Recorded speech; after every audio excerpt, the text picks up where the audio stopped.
Kasama po natin ngayon ang Program Officer of the Institute for Social Studies and Action, Mr. Marlon Laksamana. Ayun, magandang hapon po sa ating lahat. Well, based na sa mga sinabi nila Dr. Romualdez at Dr. Pernia, malamang-lamang alam na natin na hindi malusog ang ating bansa. When we talk about health, it's not just the physical health. We talk about the health of the nation, the health of our communities. So ano ho ba nangyayari ngayon? Di ba parang meron tayo overpopulation, we have 11 women dying of child-related births, we have 500 cases of abortion every year. So ano ibig sabihin lang nito? Reproductive health is not just about your sexuality. It's not about you having sex. It's not just about any one of us doing something na hindi dapat pinag-uusapan. Reproductive health, ito ang kalusugan natin sa pangkalahatan. Maraming elemento ito at doon sa work namin sa HIV and AIDS, kasama ang elemento ng HIV and AIDS sa reproductive health. I'm sure narinig nyo na ang mga balibalita, narinig nyo na mga chika na ang dami-daming kabataan ngayon ang nagkaka-HIV. Totoo ba ito? Dahil alam mo, dati ang alam nating nagkaka-AIDS lang yung mga sex workers, di ba? If we're going to focus kung sino yung grupo na mataas ang HIV cases, oo, mataas sa mga call centers, tumataas sa mga estudyante, tumataas kahit doon sa ating mga OFWs, hindi dahil sa marami sa kanila talaga, kundi dahil sila ang may access. Katulad nga na sinasabi kanina ni Secretary Romualdez, pili lang ang may access nito. Pero kung titingnan natin at kung meron din tayong programa na kung saan meron tayong mga HIV testing, STI testing sa mga komunidad, I'm sure makikita natin na mataas din ang kaso ng HIV. So dapat bago ka magpa-test, di ba? Paano maiiwasan yun ng usapan? Kasi ang sabi nga ng grupo ninyo, para maiwasan ito, kailangan gumamit daw ng mga contraceptives.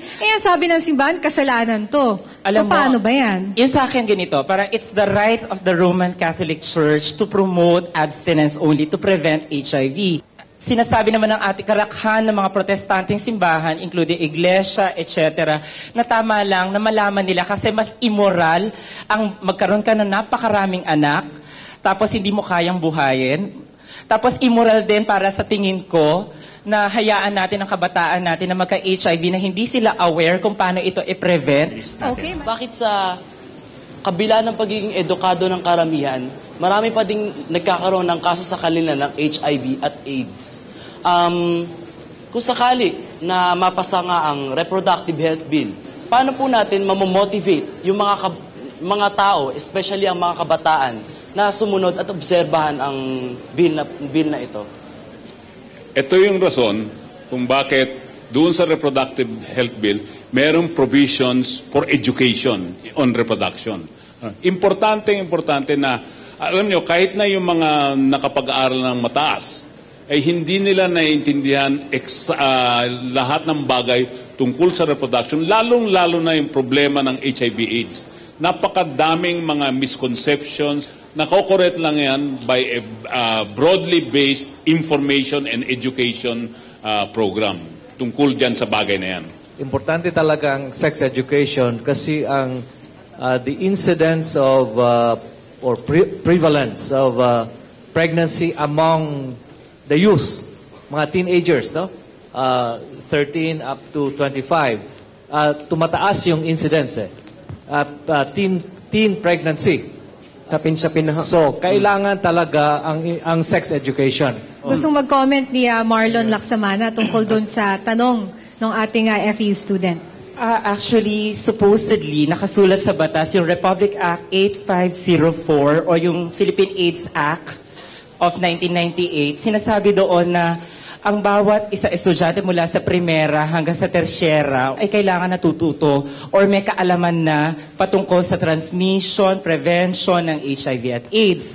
Subali, nakasulat din dito na naaayon sa kung paano ito gustong ituro ng mga paaralan, magulang at guro. Sinusuportahan namin ang Reproductive Health Bill dahil we want to ensure na ito ay malalaman ng bawat kabataan dahil ang programa, kung nakikita niyo tumaas ang kaso ng HIV cases ngayon, dahil ito ay kapalpakan ng programa of intervention ng government 5 years ago. Dahil nga sa kakulangan ng policy, national policy on reproductive health that will include HIV education, sana lang maipasa na siya. Kasi we owe it to our children na hindi na sila magkasakit.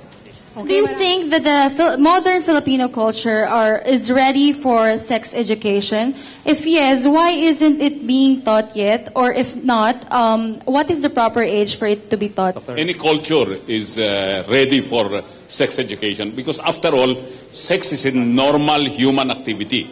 And everybody should know their bodies, everybody should know how we function. So ang sagot dun is, yes, we should be ready and it should be taught at the earliest possible age. Sa bahay po yun, Dr. Pernia. Ang kuwan kasi, ang objection ng mga conservative religious groups ay dapat ang mga magulang ang magturo ng sex education para sa mga anak nila. Gusto ng mga parents to appear dignified with their children. So a subject like sex, ayaw nila pag-usapan. In the case that parents are not functioning as teachers of sex education to their children, then there has to be some remedy for that. And the remedy is sa eskwela.